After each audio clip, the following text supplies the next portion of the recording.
Hi, in this video, let me show you how to replace the toner ink cartridge in your HP LaserJet M234dw.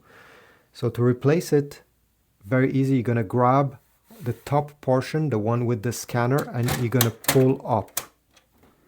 And right away, we can see the toner. It has a handle.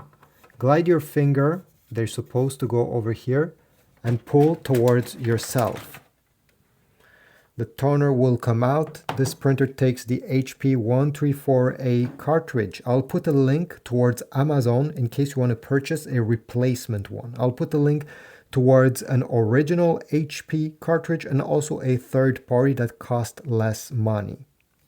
Once you get the replacement, it may have some yellow or some orange protection.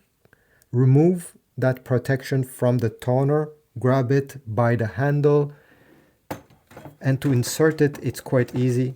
You simply have to put it in this position and it glides by itself. Don't forget to push it so it goes all the way inside of the unit. Close the lid, and this is it. You have replaced the ink cartridge. Thanks for watching. Leave a like, subscribe, comment, and I'll see you in the next video.